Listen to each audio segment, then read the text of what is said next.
Oke, halo semuanya. Kali ini aku akan memberikan reaksi terhadap sebuah trailer dari film Korea berjudul Omniscient Reader: The Prophet. Film ini adalah adaptasi dari sebuah manhwa populer dan dibintangi oleh banyak superstar dari Korea ya. Nah, aku udah nonton teaser pertamanya dan kali ini ada teaser atau trailer keduanya. Tadi siang aku dikirimi oleh temenku biar ditonton dan ini aku pertama kali nonton. Oke, langsung aja.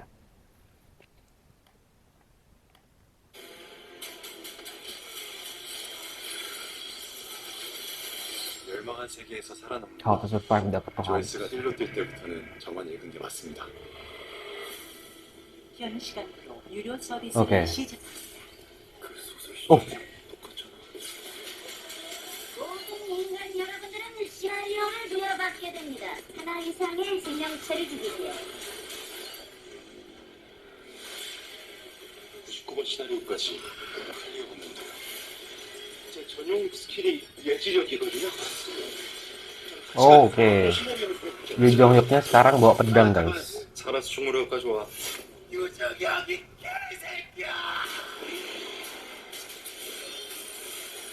Oke, Nana, Sesubin, Jisoo, 내가 좋아했던 나만 알고 있는 dan An 세상 Hyosop as 한 Kim 시간이었다. Dok-je. Omniscient Reader the Prophet. Oke. Tadi teasernya kecepatan ya. Bukan kecepatan, maksudku adalah aku gak bisa ngasih reaksi karena frame per frame-nya, scene per scene-nya sangat cepat. Jadi aku akan ulang lagi, teman-teman, biar lebih detail aja. Oke. Oke, ini scene pertama, ini di sebuah jembatan. Ini tuh mirip dengan yang ada di manhwanya ya.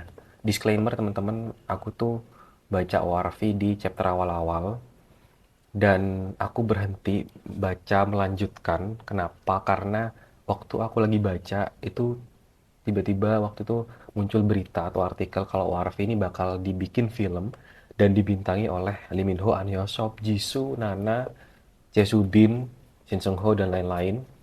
Nah, jadi akhirnya aku memutuskan untuk stop baca ORV. Kenapa? Karena menurutku, aku tuh lebih suka audiovisual, lebih suka hal yang berbau live action karena bisa ngelihat acting, bisa ngelihat emotion, ya human emotions. Dan aku juga pecinta drakor juga. Jadi kalau misal aku baca ORV-nya, aku bakal tahu jalan ceritanya dan bakal nggak ada elemen surprise buat aku ketika aku nonton filmnya nanti gitu. Jadi aku sedikitnya tahu di chapter awal sih untuk ORV ini. Dan ini ini untuk jembatan ini sesuai ekspektasi ya, seperti yang aku lihat di manhwanya. Oke, tadi ada adegan berantem ya dari Kim Dok-ja.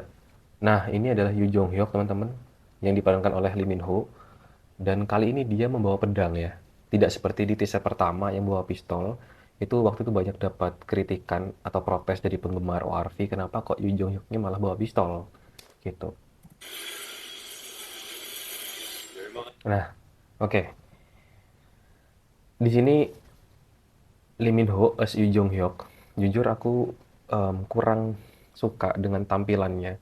Karena seingatku di chapter awal-awal itu Yoo Jong Hyuk itu udah pakai baju full armor ya, kalau nggak salah. Dan style rambutnya Yoo Jong Hyuk itu tidak seperti ini. Bukannya aku mempermasalahkan hal kecil, tapi Lee Min Ho itu seingatku dia pernah kok punya style rambut yang mirip dengan Yoo Jong Hyuk.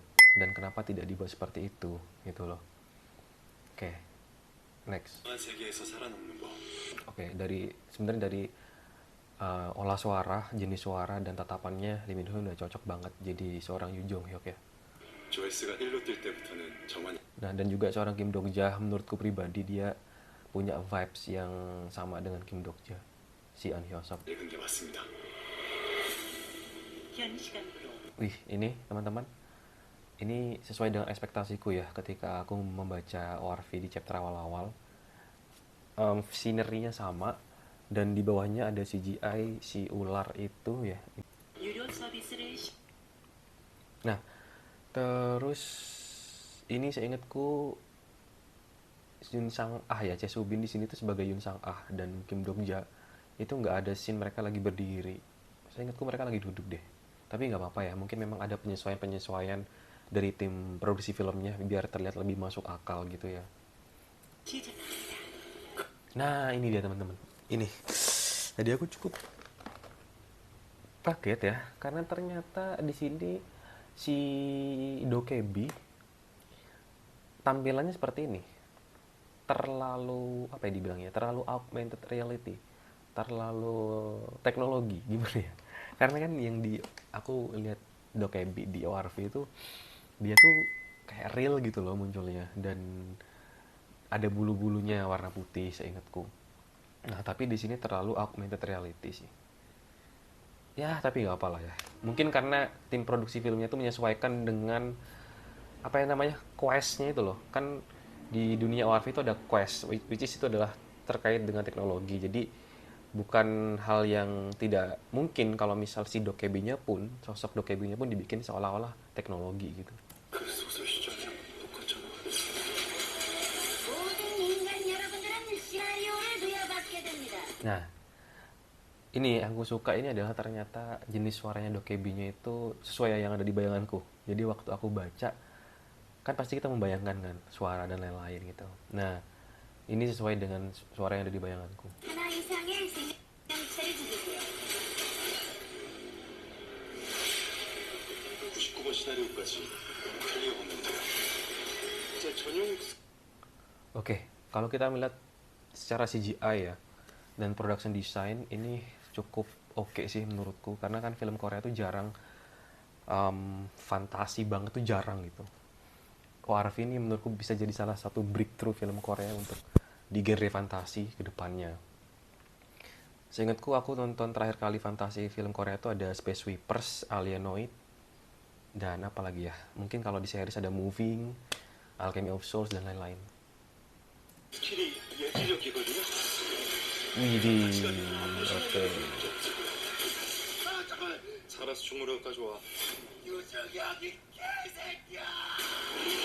Oke, teman-teman bisa dilihat. Ini CGI-nya sih, CGI monsternya itu menurutku udah oke sih ya. Jadi tambah nggak sabar buat nonton ini di bioskop bulan Juli di Indonesia. Dan waktu itu seingatku di teaser pertama banyak orang mengkritik kenapa scene Yu Jong Hyuk mencekik leher Kim Dong Ja malah diganti mencekik dasi. Mungkin menurutku itu dibuat lebih masuk akal karena jujur ketika aku baca manhwanya waktu itu Kim Dong Ja itu dicekik cukup lama ya, tapi Kim Dong Ja itu masih berbicara dengan lancar gitu loh, dengan apa ya, dengan mungkin bayanganku tidak terbata-bata. Nah di sini tuh mungkin tujuannya dipegang dasinya adalah biar Kim Dok Cha itu masih bisa ngomong gitu loh, ngomong dengan lancar menjawab pertanyaan si Yu Jong Hyuk gitu. Jadi penyesuaian yang kayak gitu sih buat aku masih oke gitu. Wah ini mana tadi ini, nah ini Nana After School. Ini aktris cantik banget ya teman-teman dari Idol ya, dan menurutku dia di sini badass banget. Kayaknya dia yang paling cocok sejauh ini, yang sangat mendekati dengan gambaran karakternya. Nah ini ada Shin Sung Ho barusan, ini Asana kecil, ada Jisoo. 내가 좋아했던 나만 알고 있는 소설이 현실이 되었다. Nah ini untuk Kim Dok Ja-nya. Oke, so far aku sangat menantikan ORV tayang di bioskop ya teman-teman. Karena sebagai orang yang ngikutin drakor banget dan ngikutin beberapa film Korea, ya aku sangat excited dengan hal seperti ini. Mungkin berbeda dengan teman-teman yang sebagai penggemar karya orisinalnya ORV itu banyak kecewa, ada banyak perubahan ya. Yang mungkin salah satu yang paling dikritik itu adalah karakter si Jisoo, dia pakai sniper, malah tidak pakai pedang ya. Tapi ya aku nggak bisa berbicara sih, karena berbicara banyak sih karena aku bukan penggemar manhwa ya. Tapi menurutku film ini harus dirayakan sih teman-teman, karena katanya kalau misal dia itu sukses dia bakal dilanjutin sampai 5 film atau 3 film gitu ya. Nah, karena menurutku tujuan dibuatnya live action itu 50% untuk meraih pasar baru, yaitu orang-orang yang suka dengan live action, orang-orang yang suka K-drama, orang-orang yang suka dengan film tapi tidak membaca manhwa. Sedangkan 50% tujuannya itu mungkin untuk memberikan inovasi baru buat penggemar-penggemar yang suka dengan karya orisinilnya. Nah, sebagai tim produksi film, apa ya, pembuat film dan pembuat manhwa itu keputusan atau decision makingnya itu pasti memiliki perbedaan gitu. Ada teknis-teknis di film dan teknis-teknis cara penceritaan di manhwa yang berbeda gitu. Kalau film atau series itu pasti memikirkan yang namanya pacing, tempo, terus masuk akal enggaknya scene tersebut, terus emosi karakternya, terus human connectionnya gimana gitu. Nah, sedangkan kalau di manhwa, novel, webtoon dan lain-lain itu kan tempo, pacing dan lain-lain itu tergantung pada cara baca si pembacanya. Nah, that's why setiap adaptasi itu pasti ada penyesuaian, pasti ada perubahan. Misalnya contoh kayak komik Marvel jadi film MCU itu kan banyak sekali perubahannya gitu. Harry Potter itu banyak sekali juga perubahannya. Selama ketika dijadikan live action itu masih bagus sih, harusnya sih oke ya gitu. Dan aku percaya teman-teman bahwa pembuat karya orisinalnya pun itu udah deal gitu loh dengan tim produksi filmnya dan mungkin juga investornya kan. Dan pasti selama proses diskusi pun ada yang namanya unsur bisnis di sana gitu loh. Kayak misalnya investornya bilang ke pembuat karya orisinalnya, kamu mau raba pasar baru nggak? Mau nambah pendapatanmu nggak? Gitu. Nah, kalau mau ya udah ceritanya bakal kita sedikit ubah gitu sesuai dengan kemauan tim produksi film. Itu sebab membuat karya orisinalnya yang mungkin tidak memiliki ilmu film atau ilmu series pada akhirnya harus kompromi dengan hal itu gitu loh. Pada akhirnya harus oh ya udah gak apa-apa deh kalian rombak sedikit di sini dan situ gitu. Yang penting gimana caranya kalau jadi film itu at least lebih masuk ke industri gitu. At least setidaknya untuk para kritikus-kritikus film khususnya yang ada industri, jurnalis-jurnalis film itu lebih make sense lah gitu. Karena kan setauku ORV ini sempat dimasukin ke festival film kalau nggak salah gitu.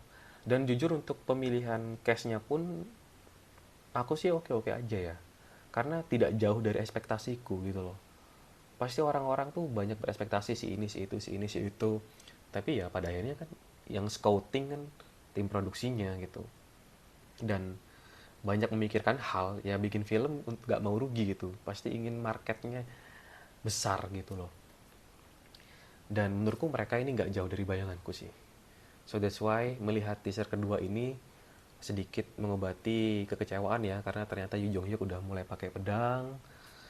Mungkin tinggal si Jisoo-nya ya, karakter Jisoo ya. Soalnya ada karakter posternya itu udah rilis. Karakter posternya. Si Jisoo megang sniper masalahnya. Apakah memang akan dibuat seperti itu ya? Itu aku penasaran sih. Karena kalau memang sampai berbeda ya alurnya, nah itu mungkin akan ngasih elemen surprise buat penggemar-penggemarnya ORV gitu. Dan juga secara judul ya, di sini kan Omniscient Readers the Prophet gitu. Nah, kalau di novelnya langsung, kalau kata pembaca yang udah full teman-temanku itu The Prophet tuh bukan Kim Dongja gitu. Kim Dongja itu cuma dianggap prophet di awal-awal. Nah, justru itu menurutku justru Kim Dongja memang bukan the prophet, tapi Kim Dongja oleh warga-warga di awal-awal dianggap the prophet. That's why tema film pertama ini adalah the prophet. Dan menurutku ini tuh cuma bakal ngecover sampai selesai di kereta ketika mereka udah nyebrang, karena nggak mungkin lah 2 jam film itu bisa langsung cover keseluruhan cerita ORV kan. Nah, karena banyak pembaca ya, jadi ada 3 temenku yang bener-bener suka ORV, suka novelnya bahkan. Mereka sama-sama berpendapat bahwa ORV di awal-awal itu cukup membosankan. Baru kerasa seru itu ketika mulai masuk raja-raja gitu katanya. Nah mungkin karena ini ngambil yang awal-awal ya, chapter awal-awal, jadi tim filmnya tuh mikir, yuk gimana yuk caranya biar nggak jadi membosankan yuk gitu, alurnya yuk gitu. Ya mungkin pada akhirnya ada perubahan gitu. Ya tapi semoga, aku berharap sih film ini masih bisa menemukan pasarnya sendiri, bisa sukses dan bisa lanjut sampai film-film selanjutnya gitu ya. Karena aku sangat excited untuk ini.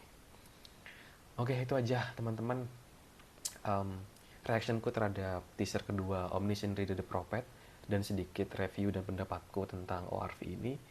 Kalau kalian suka, jangan lupa subscribe channel ini, komen pendapat kalian, dan jangan lupa like dan share juga ya. Oke, thank you.